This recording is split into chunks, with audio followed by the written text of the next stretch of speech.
Hello दोस्तों, कैसे हो आप सभी। आशा करती हूँ आप सभी स्वस्थ होंगे। मैं आप सभी का अपने चैनल हिंदी क्लासेस में बहुत बहुत स्वागत करती हूँ।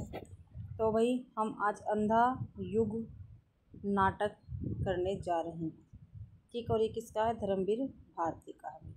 ठीक है, और ये अपने नाटक की सीरीज़ चल रही है जिसे नेट में जो नाटक लगे हुए वो, और हरियाणा प्रोफेसर के जो वैकेंसी निकली है उसमें भी जो सिलेबस में नाटक लगे हुए वही नाटक ये है भाई।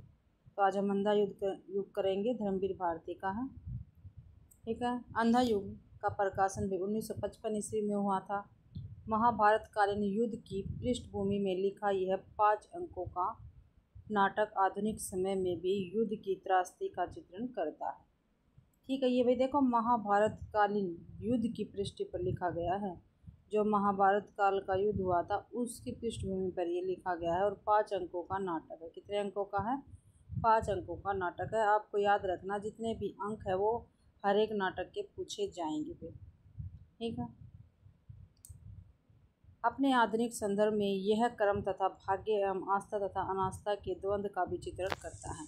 जो अंधा युग नाटक है भाई वो कर्म और भाग्य, आस्था तथा अनास्था के द्वंद्व का भी ये चित्रण करता हुआ प्रतीत होता है अंधा युग नाटक।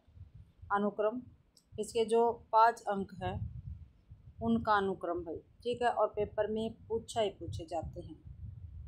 तो ध्यान से, पहला अंक कौरव नगरी है, दूसरा अंक पशु का उदय है, तीसरा अंक अस्थामा का अर्ध सत्य है, फिर भाई चौथा अंक गांधारी का श्राप है, साप है। ठीक है, गांधारी का श्राप है। तो तीसरा और चौथे अंक के बीच भाई अंतराल आता है। अंतराल में पंख, पहिए और पटियाँ। ठीक है, किस किस के तीसरा और चौथे अंक के बीच में क्या आएगा? अंतराल आएगा। ठीक है, ये आपको ध्यान रखना, पूछा जाता है कौन से अंक के बीच में अंतराल आता है। तो आपको बताना तीसरा और चौथे अंक के बीच में अंतराल आता है, और अंतराल के अंतर्गत पंख, पहिए और पटिया आएंगे। चौथा अंक गांधारी का शाप है। पांचवा अंक विजय एक कर्मिक आत्महत्या है। पांचवा अंक कौन सा? विजय एक कर्मिक आत्महत्या है। और समापन किस पे? प्रभु की मृत्यु से। आगे देखते हैं, विषय वस्तु देखते हैं इस नाटक की। जो हमारे पास नाटक है अंधा युग, उसकी विषय वस्तु देखते हैं। धर्मवीर भारती द्वारा लिखा यह नाटक एक पौराणिक कथा पर आधारित है। ठीक है, जो धर्मवीर भारती है उन्होंने कौन सा नाटक लिखा? अंधा युग। ठीक है, अंधा युग। तो ये क्या है? ये एक पौराणिक कथा पर आधारित नाटक है, लेकिन यह पौराणिक कथा पर आधारित होने के बावजूद आधुनिक भाव का बोध को व्यक्त करता है। ठीक है, क्या बताया गया है इसमें भाई? ये क्या है? पौराणिक कथा पर तो आधारित है, लेकिन इसके बावजूद ये आधुनिक भाव बोध को व्यक्त करता हुआ नजर आता है। ये नाटक अंधा युग है। इस नाटक की योजना मुक्त छंद में की गई है। ठीक है, अंधा युग की नाटक किस छंद में की गई है? तो मुक्त छंद में की गई है भाई। नाटक में विघटित मानव मूल्यों की समस्या तथा युद्ध के विध्वंसकारी परिणामों के साथ साथ धर्म, अधर्म, आदर्श, यथार्थ आदि जीवन सत्यों का विवेचन किया है भाई।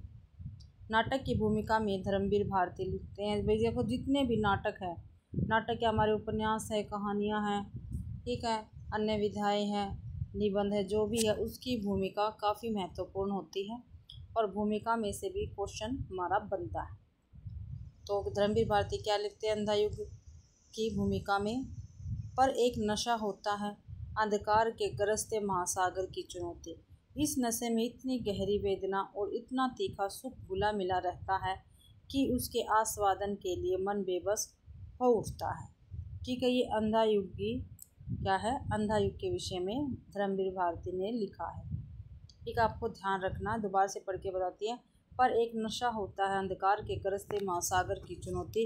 इस नशे में इतनी गहराई वेदना और इतना तीखा सुख घुला मिला रहता है कि उसके आस्वादन के लिए मन बेबस हो उठता है। ये धर्मवीर भारती की पंक्तियाँ रहेंगी अंधा युग की भूमिका से। इस नाटक में कुल 5 अंक है। पहले भी मैंने ऊपर बताया 5 अंक है। इसमें स्थापना, अंतराल और समापन की भी योजना की गई है। ठीक है, क्या क्या है इसमें भाई? 5 अंक तो है, लेकिन उसके बाद भी इसमें स्थापना की गई है, फिर अंतराल भी दिया गया और लास्ट में समापन भी किया गया है। स्थापना, अंधा युग। ठीक है, नाटक का प्रारंभ, स्थापना दिखा रखे भाई। जो स्थापना है उसके बारे में बता रखे हैं। अंधायुग की स्थापना। नाटक का प्रारंभ मंगलाचरण से होता है। ये भी पूछा जा सकता है कौन से नाटक का आरंभ मंगलाचरण से होता है, तो किससे भी अंधायुग नाटक का जो प्रारंभ है वो मंगलाचरण से होता है तथा युद्ध उपरांत एक गीत होता है। या भाई युद्ध के उपरांत क्या है, एक गीत होता है। कौन सा गीत है ये देखो यहाँ पे है। यह अंधायुग अवतरित हुआ, यह कथा ज्योति की है अंधों के माध्यम से। ठीक है, क्या ये भाई, यह अंधायुग अवतरित हुआ, यह कथा ज्योति की है अंधों के माध्यम से। तो अंधायुग नाटक का ये एक गीत रहेगा। फिर इसके पात्र हैं, मुख्य पात्र देखते हैं पहले। अश्वत्थामा गुरु द्रोण का पुत्र, दुर्योधन का मित्र, कृष्ण तथा पांडवों से शत्रुता का संबंध है। किसका भी, अश्वत्थामा का। कृष्ण पौराणिक कथा से भिन्न मानवीय रूप में चित्रित किया गया है। जो कृष्ण है उनको भी पौराणिक कथा से भिन्न है और मानवीय रूप में चित्रित किया गया है। गांधारी धृतराष्ट्र की पत्नी तथा कौरवों की माँ है। धृतराष्ट्र जन्म से अंधे, हस्तिनापुर के राजा, पुत्र मोह में अंधा पिता है। वे पुत्र मोह में अंधा पिता है कौन, धृतराष्ट्र। कृतवर्मा युद्ध के बाद जीवित रहता है, कौरवों की ओर से लड़ने वाला। ठीक है, जो कृतवर्मा है वो युद्ध के बाद भी जीवित रहता है और कौरवों की तरफ से क्या है, ये लड़ता है। संजय व्यास द्वारा दिव्य दृष्टि प्राप्त करके महाभारत के युद्ध का आंखों देखा वृत्तांत धृतराष्ट्र को सुनाने वाला। वृद्धवाचक, ये वृद्धवाचक कौन है, ये एक कल्पित पात्र है जो कौरव की विजय की भविष्यवाणी करता है। ठीक है, जो कौरवों की विजय की भविष्यवाणी करता है वो कौन सा है भाई, वो है वृद्धयाचक। और यह क्या कल्पित पात्र है, लेकिन भविष्यवाणी झूठी हो जाती है, बाद में अश्वत्थामा द्वारा उसकी हत्या की जाती है। ठीक है, जब भविष्यवाणी झूठी हो जाती है, पांडव जीत जाते हैं, तो अश्वत्थामा क्या है, उस वृद्धयाचक की हत्या कर देता है। युत्सु धृतराष्ट्र का ताशी से उत्पन्न पुत्र, जो युद्ध में पांडवों की तरफ से लड़ता है, युद्ध के अंत तक बचा रहता है। ठीक है भाई, जो युत्सु है वो धृतराष्ट्र का ही पुत्र है, लेकिन दासी से उत्पन्न हुआ है। ये क्या है, पांडवों की तरफ से लड़ता है और युद्ध के अंत तक बचा रहता है। विदुर गांधीवादी पात्र दिखा रखा है, कृष्ण भक्त है और कुशल राजनीतिज्ञ है। कौन भाई, विदुर के बारे में ये बताया गया है। ठीक है, फिर गौण पात्र है। गौण पात्र में से भी पूछा जाता है। पहरी 1, पहरी 2 व्यास है, कृपाचार्य, युधिष्ठिर, भीम, गूंगा भिखारी, बलराम। ये क्या हमारे गौण पात्र हैं। आगे देखते हैं भाई विशेष क्या है इस नाटक के विषय में। तो विशेष है, इस नाटक में केवल एक स्त्री पात्र है, वो कौन है, गांधारी। कौन है भाई, गांधारी है। ये क्वेश्चन भी पूछा गया है। ठीक है, कौन से नाटक में केवल एक ही पात्र है, वो है अंधायुग में, कौन, गांधारी। रंगमंचयता की दृष्टि से ये एक सफल नाटक है भाई। जो रंगमंच पर प्रस्तुति होने के लिए सबसे महत्वपूर्ण नाटक है भाई ये। आगे है,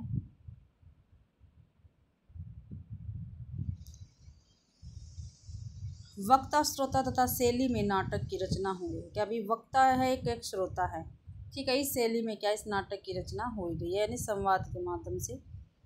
वक्ता भी है और सुनना भाई, कहने वाला भी और सुनने वाला भी है। यह एक गीति नाटक है। ये भी काफ़ी महत्वपूर्ण लाइन है, पूछा जाता है। ठीक है, अंधायुग कैसा नाटक है, गीति नाटक। अभी छोटे छोटे क्वेश्चन में भी आते हैं। इस नाटक का रेडियो रूपांतरण भी किया गया। जो अंधायुग नाटक है इसका रेडियो रूपांतरण भी हो चुका है। नाटक पर ग्रीक नाट्य शैली तथा लोक नाट्य शैली दोनों का प्रभाव है। जो अंधायुग नाटक है भाई उस पर ग्रीक नाट्य शैली का भी प्रभाव है और लोक नाट्य शैली का भी प्रभाव है। निर्देशन में नाटककार धर्मवीर भारती लिखते हैं। क्या भाई, जब निर्देश है इसमें धर्मवीर भारती क्या लिखते हैं, इस नाटक के विषय में निर्देश देते हुए।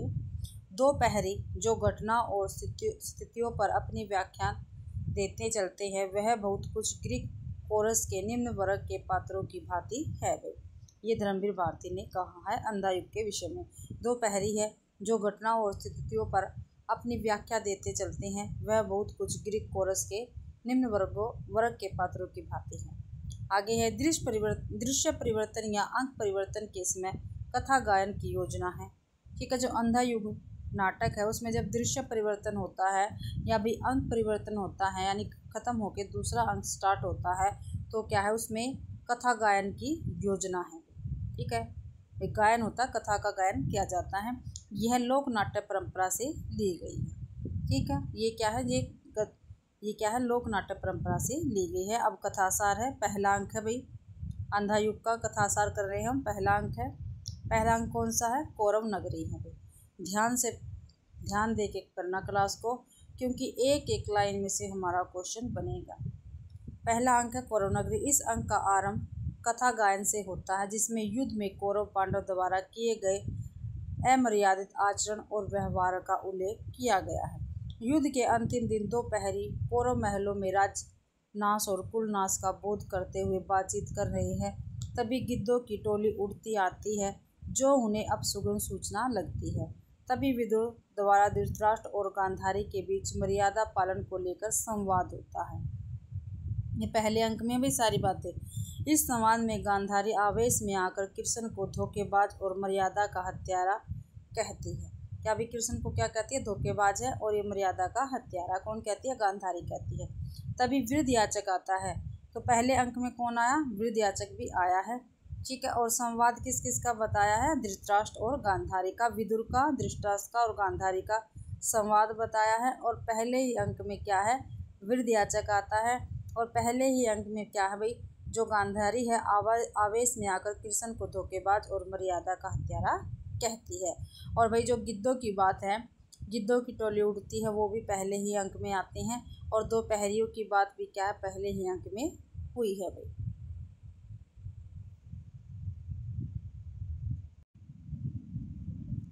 ठीक है, तभी आगे है, जिसने कभी भविष्यवाणी में कहा था कि युद्ध में कौरवों की जीत होगी। जो वृद्ध याचक है, इसने क्या कहा था, वह जो युद्ध हो रहा है उसमें कौरवों की जीत होगी, ऐसी भविष्यवाणी वृद्ध याचक ने की थी। वह कहता है कि कृष्ण ने अपने अनास्त कर्म से नक्षत्रों की गति को मोड़ दिया है, जिसके कारण उसकी भविष्यवाणी गलत हुई। इस अंक का अंत पहरी के कथा गायन से होता है। ठीक है, क्या भाई जो ये अंक है, पहला अंक है, इसका अंत कैसा होता है, एक पहरी है जो कथा गायन करता है, उसके द्वारा क्या है, इस अंक का अंत होता है। दूसरा अंक है पशु का उदय। ठीक है, दूसरा अंक का है पशु का उदय। इस अंक में संजय कृतवर्मा को अर्जुन द्वारा किए गए कौरवों के विनाश का समाचार सुनाता। भाई कौन, संजय। ठीक है, कृतवर्मा है को अर्जुन द्वारा किए गए कौरवों के विनाश का समाचार सुनाता है भाई। ठीक है, और भीम दुर्योधन के बीच हुए गदा युद्ध में दुर्योधन के घायल होने की सूचना देता। कौन, संजय। उसी समय अपना टूटा धनुष लेकर अश्वत्थामा प्रवेश करता है और अपने पिता के छलपूर्वक वध से विक्षुब्ध होकर पांडवों के वध की प्रतिज्ञा करता है। तभी संजय को देखकर वह उसका गला दबोचता है। कृपाचार्य और कृतवर्मा उसे बचा लेते हैं। अश्वत्थामा कौरव नगरी से लौट रहे वृद्ध याचक का वध कर देता है। अंत में कृपाचार्य और कृतवर्मा उसे शांत करते हैं। ठीक है, देखो पहले अंक में वृद्ध याचक आता है, ठीक है, भविष्यवाणी करता है जो झूठी निकल जाती है। दूसरे अंक में क्या है, अश्वत्थामा क्या है, वृद्ध याचक की हत्या कर देता है, यानी वध कर देता है उसका। तीसरा अंक है अश्वत्थामा का अर्धसत्य। ठीक है, तीसरे अंक में क्या है, अश्वत्थामा का अर्धसत्य। इस अंक का आरंभ कथा गायन से होता है। हारी हुई घायल कौरव सेना के साथ युद्ध को देखकर नगरवासी भयभीत हो जाते हैं। युद्ध पांडव पक्ष से लड़ने के कारण आत्मग्लानि से ग्रस्त दिखाई देता है और गांधारी उस पर कठोर व्यंग्य करती है।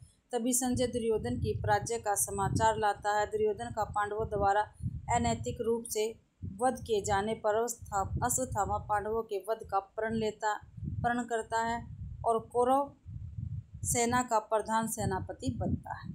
तभी रात्रि में अश्वत्थामा को सोए हुए कौवे पर उल्लू का आक्रमण और कौवे का वध दिखाई देता है। ठीक है, ये लाइन पेपर में पूछी जा सकती है। वही अश्वत्थामा को सोए हुए कौवे पर उल्लू का आक्रमण और कौवे का वध कौन से अंक में है, तो हम बता सकते हैं ना, तीसरा अंक है अश्वत्थामा का अर्धसत्य। इसी से प्रेरित होकर वह पांडवों का वध करने के लिए उनके शिविर की ओर चला जाता है। आगे भी अंतराल आता है। ठीक है, अंतराल है, अंतराल में क्या कुछ बताया, पंख है, पहिए है और पटिया है।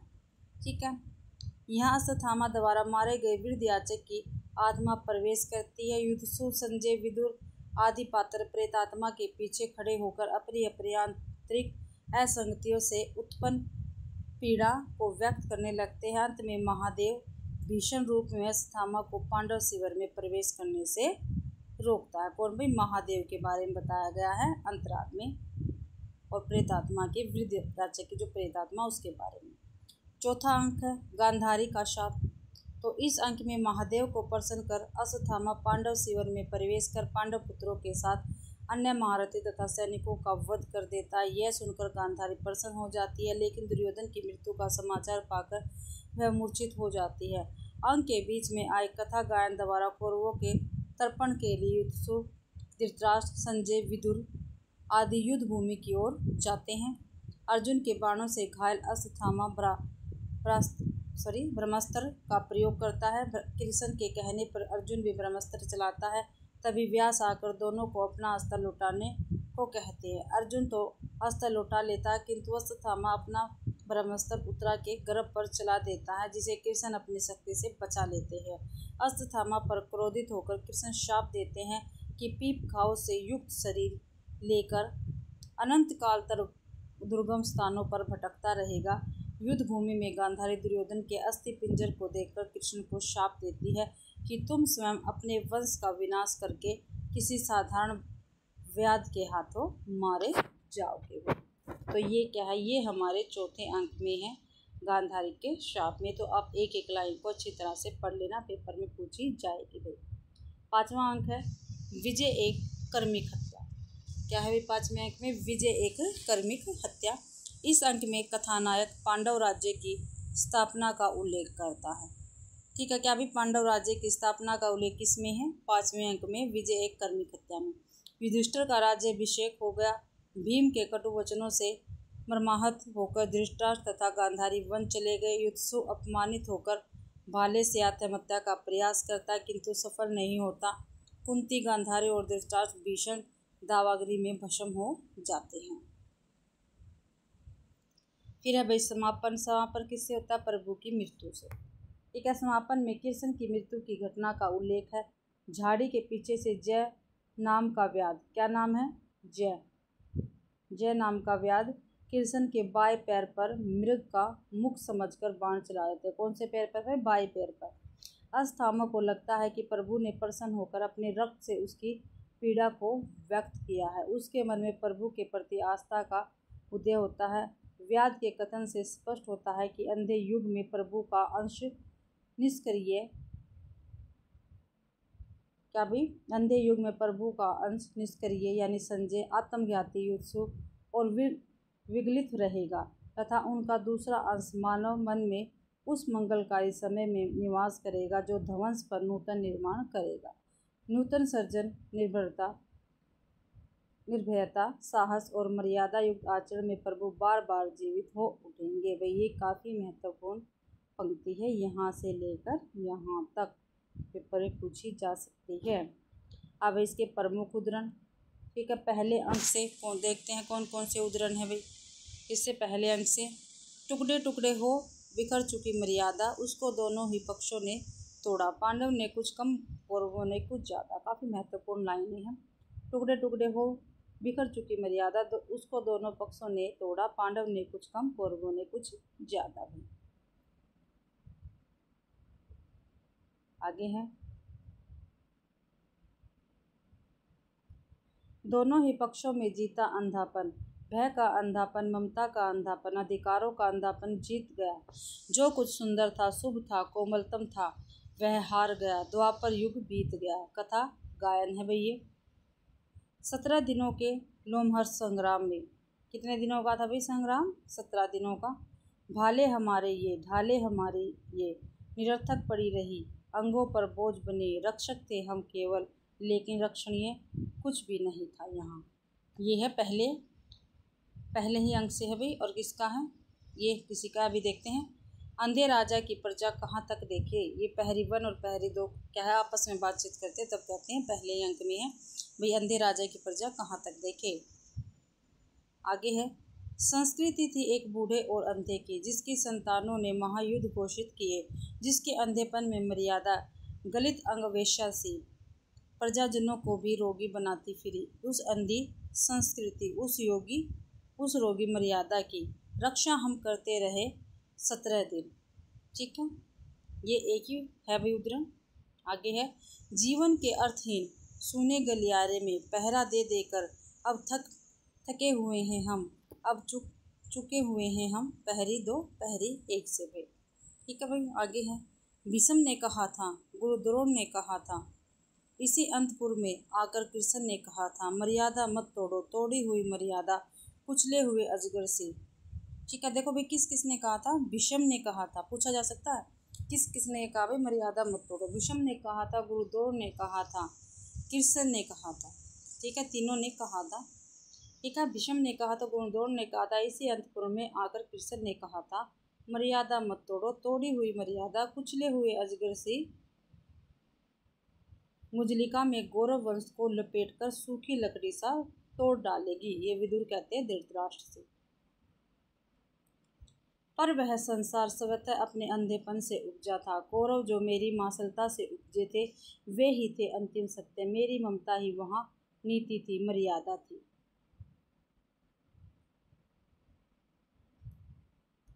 आगे भाई, आज मुझे भान हुआ मेरी व्यक्तिक सीमाओं के बाहर भी सत्य हुआ करता है। धृतराष्ट्र विदुर से कहता है, काफ़ी महत्वपूर्ण ये पंक्तियां हैं भाई।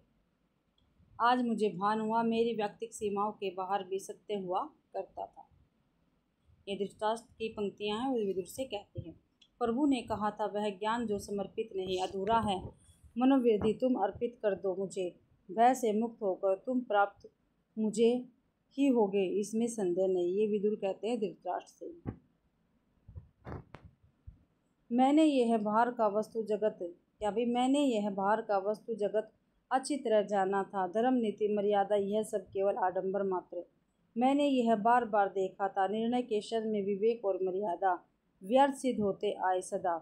हम सबके मन में कहीं एक अंध कहवर है, बर्बर पशु, अंधा पशु वास वही करता है। गांधारी धृतराष्ट्र से कहती है भाई। मैंने कहा था दुर्योधन से, धर्म जिधर होगा ओ मूर्ख उधर जय होगी। क्या भाई, ये काफ़ी महत्वपूर्ण लाइनें हैं, गांधारी ने कहा था भाई। जिसको तुम कहते हो प्रभु, उसने जब चाहा मर्यादा को अपने ही हित में बदल लिया, वंचक है। गांधारी की है पंक्तियाँ ये। माता मत कहो मुझे, तुम जिसको कहते हो प्रभु, वह भी मुझे माता ही कहता है। शब्द यह जलते हुए लोहे की सलाखों सा है, मेरी पसलियों में धंसता है। गांधारी विदुर से भाई। जो मैं करवा रही हूँ पहले अंक से है और काफ़ी महत्वपूर्ण पंक्तियाँ हैं। पता नहीं प्रभु है या नहीं, किंतु उस दिन यह सिद्ध हुआ जब कोई भी मनुष्य अनासक्त होकर चुनौती देता है इतिहास को। उस दिन नक्षत्रों की दशा बदल जाती है, नीति नहीं पूर्व निर्धारित, उसको हर क्षण मानव निर्णय बनाता मिटाता है। ये याचक कहता है विदुर से भाई। अब दूसरे अंक की है विवरण, ध्यान से पढ़ना है हमें। शेष बचोगे तुम संजय सत्य कहने को अंधों से, किंतु कैसे कहूँगा हाय। संजय कहता है कृतवर्मा से, क्या भी शेष बचोगे तुम संजय सत्य कहने को अंधों से, किंतु कैसे कहूँगा हाय।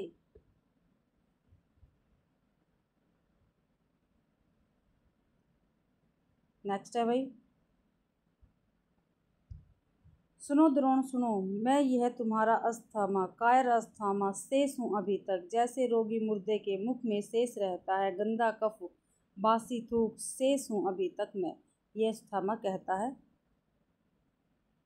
मातुल मैं योद्धा नहीं हूँ, बर्बर पशु हूँ। यह तटस्थ शब्द है मेरे लिए अर्थहीन। सुन लो यह घोषणा इस अंधे बर्बर पशु के पक्ष में नहीं, जो मेरे वह शत्रु है। ये भी अस्थामा का है। ठीक है, दूसरे अंक से भी पशु का उद्देश्य। आज इस पराजय की वेला में सिद्ध हुआ, झूठी थी सारी अनिवार्यता भविष्य की, केवल कर्म सत्य है। मानव जो करता है इसी समय उसी में निहित भविष्य है। युग युग तक ये है वृद्धाचक का। आगे है, मैंने बतलाया था उसको झूठा भविष्य, अब जाकर उसको बतलाऊंगा वर्तमान से स्वतंत्र कोई भविष्य नहीं। अब भी समय है दुर्योधन, समय अब भी है। हर्ष क्षण इतिहास बदलने का क्षण होता है, ये विरधयाचक कहता है अश्वत्थामा से भाई। दूसरे अंक की थी भाई वे उद्धरण सभी। तीसरा अंक है गूंगों के सिवा आज और कौन बोलेगा मेरी जय, ये धृतराष्ट्र कहता है विदुर से। क्या भाई गूंगों के सिवा आज कौन बोलेगा मेरी जय, धृतराष्ट्र कहता है विदुर से। तीसरे अंक के है भाई ये पंक्तियां, मेरा अपराध सिर्फ इतना है सत्य पर रहा मैं दृढ़, ये युत्सु की है। अभी मेरा अपराध सिर्फ इतना है सत्य पर रहा मैं दृढ़, ये युत्सु की पंक्तियां रहेगी। पक्ष में असत्य का नहीं लूंगा मैं भी कौरव पर सत्य बड़ा कौरव वंश, युत्सु है भाई। ठीक है, पक्ष में असत्य का नहीं लूंगा मैं भी हूँ कौरव पर सत्य बड़ा है कौरव वंश का, युत्सु कहता है। अंतिम परिणति में दोनों जर्जर करते पक्ष चाहे सत्य का है अथवा असत्य का, युत्सु कहता भी काफ़ी महत्वपूर्ण लाइनें हैं ये। अभी अंतिम परिणति में दोनों जर्जर करते हैं चाहे वो सत्य हो या असत्य हो, ये युत्सु कहता है। आगे है शांत हो युत्सु और सहन करो गहरी पीड़ाओं को गहरे में वहन करो, ये विदुर कहता है युत्सु से। आज इस पराजय की बेला में पता नहीं जाने क्या झूठा पड़ गया, सबके सब कैसे उतर आए अपनी धुरी से, आज एक एक कर सारे पहिए हैं उतर गए जिसके वह बिल्कुल निकम्मी धुरी, तुम हो क्या तुम हो प्रभु, ये विदुर कहते हैं। सुनते हो पिता मैं इस प्रतिहिंसा में बिल्कुल अकेला हूँ, दुनिया की सारी मर्यादा बुद्धि केवल इस निपट अनाथ अस्थामा पर ही लादी जाती है, ये अस्थामा कहते कृपाचार्य से।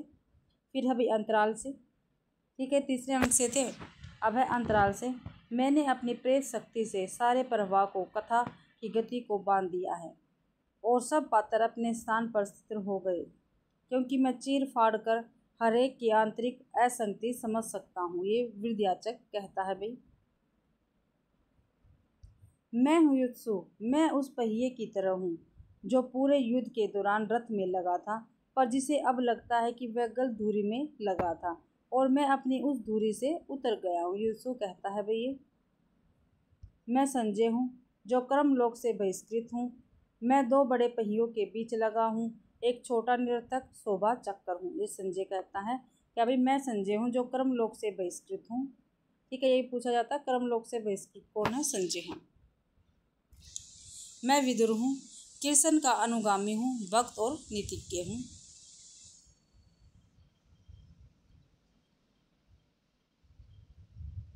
आगे है भाई,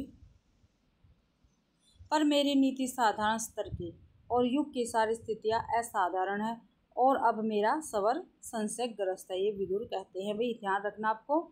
ये अंतराल से थे। अब चौथा अंक है गांधारी का साप। हृदय तुम्हारा पत्थर का है गांधारी, ये विदुर कहता है। क्या भाई हृदय तुम्हारा पत्थर का है गांधारी, विदुर कहता है गांधारी से। पत्थर की खानों से मणियाँ निकलती है, बाधा मत डाला, ये गांधारी कहते हैं काफ़ी महत्वपूर्ण पंक्ति है। अभी पत्थर की खानों से मणियाँ ही निकलती है, बाधा मत डाला। मैंने प्रतिशोध ले लिया धृष्टद्युम्न से पिता की पाप हत्या का, ठीक है। अस्थामा कहता है अंधों को सत्य दिखाने में क्या मुझको भी अंधा ही होना है, संजय कहता है। संजय का उदाहरण था भाई, मैं हूँ व्यास, ज्ञात क्या है तुम्हें है परिणाम इस ब्रह्मास्त्र का, यदि यह लक्ष्य सिद्ध हुआ और नर पशु तो आगे आने वाली सदियों तक पृथ्वी पर रस में वनस्पति नहीं होगी, शिशु होंगे पैदा विकलांग और कुष्ठग्रस्त, सारी मनुष्य जाति बोनी हो जाएगी। जो कुछ विज्ञान संचित किया है मनुष्य ने सतयुग में, त्रेता में, द्वापर में सदा सदा के लिए होगा विलीन। वह गेहूं की बालों में सरफ फुफकारेंगे, नदियों में बह बहकर आएंगी पिंगली आग, ये व्यास कहते हैं अश्वत्थामा से भी। किशन सुनो, तुम यदि चाहते हो रुक सकता था युद्ध यह, मैंने प्रसव नहीं किया था कंकाल यह, इंगित पर तुम्हारे ही भीम ने अधर्म किया, क्योंकि नहीं तुमने वह शाप दिया भीम को जो तुमने दिया निरपराध अश्वत्थामा को, तुमने किया है प्रभुता का दुरुपयोग, एक गांधारी कहती है कृष्ण से भाई। मैंने अर्जुन से कहा सारे तुम्हारे कर्मों का पाप पुण्य योग क्षेम मैं वहन करूँगा अपने कंधों पर। 18 दिनों के इस भीषण संग्राम में कोई नहीं, केवल मैं ही मरा हूँ करोड़ों बार। जितनी बार जो भी सैनिक भूमि शाय हुआ, कोई नहीं, वह मैं ही था। ये किशन कहता है गांधारी से। अब है 5वां अंक। यह आत्महत्या होगी प्रतिध्वनित। इस पूरी संस्कृति में, दर्शन में, धर्म में, कलाओं में, शासन व्यवस्था में आत्मघात होगा बस अंतिम लक्ष्य मानव का। ये कृपाचार्य का है वही उदाहरण, 5वें अंक से है। आगे है,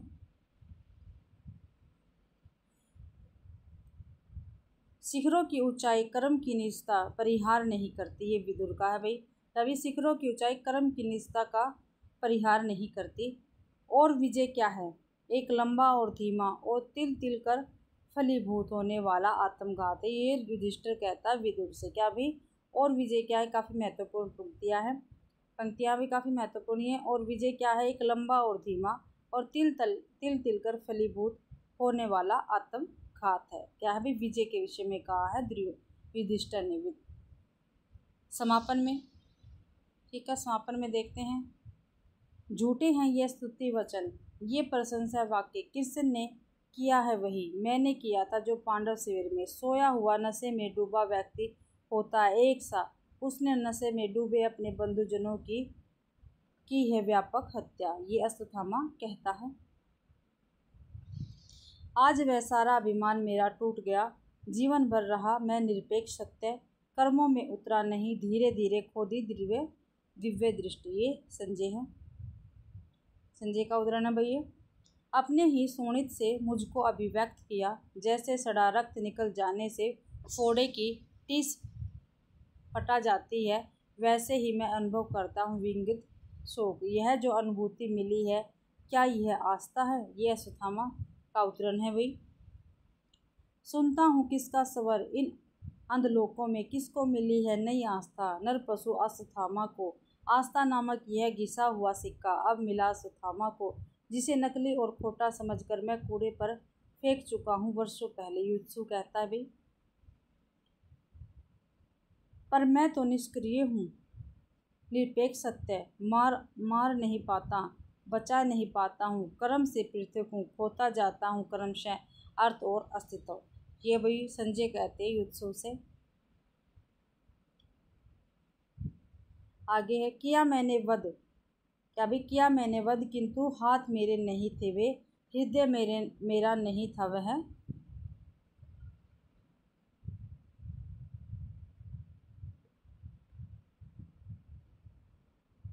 अंधा युग बैठ गया था मेरी नस नस में, अंधी प्रतिहिंसा बन। अश्वत्थामा, होती होगी वधिकाओं की मुक्ति प्रभु के मरण से, किंतु रक्षा कैसे होगी अंधे युग में मानव भविष्य की प्रभु के इस कायर मरण से। ये उसको कहता है भाई। लेकिन शेष मेरा दायित्व लेंगे बाकी सभी, मेरा दायित्व वह स्थिर रहेगा हर मानव मन के उस वर्त में, जिसके सहारे वह सभी परिस्थितियों का अतिक्रमण करते हुए नूतन निर्माण करेगा पिछले ध्वंसों पर, मर्यादा युक्त आचरण में, नित्य नूतन सर्जन में, निर्भरता के, साहस के, ममता के, रस के क्षण में जीवित और सक्रिय हो उठूंगा मैं बार बार। ये कृष्ण कहते हैं विरद्याचक से। क्या कोई सुनेगा जो अंधा नहीं और विकृत नहीं और मानव भविष्य को बचाएगा? ये विरद्याचक का ही उदाहरण है भाई। तो इसी के साथ भाई आज अपना अंधा युग जो नाटक है वो समाप्त होता है। ठीक है, आशा करती हूँ भाई आप सभी को ये नाटक पसंद आया होगा और काफ़ी महत्वपूर्ण नाटक है, पेपर में पूछा ही जाता है। ठीक है, इसमें से ज़रूर ना कुछ आपके पेपर में ज़रूर से ज़रूर आएगा भाई। ठीक है, तो आशा करती हूँ भाई आप सभी को क्लास पसंद आई होगी। अगर आप सभी को क्लास पसंद आती है तो प्लीज़ मेरी वीडियो को ज़्यादा से ज़्यादा शेयर करें, लाइक करें और कमेंट करना तो आप बिल्कुल भी ना भूलें भाई। ठीक है, और मेरा चैनल नया है तो प्लीज़ मेरे चैनल को भी सब्सक्राइब ज़रूर करें। और मैंने एक टेलीग्राम चैनल बना रखा है जिसका लिंक मैंने अबाउट में दे रखा है, तो प्लीज़ वहाँ पे जाके उसको ज्वाइन कर लेना। वहाँ पे मैं PDF शेयर करती हूँ ठीक है। और भाई आप सभी का मेरी क्लास देखने के लिए बहुत बहुत धन्यवाद।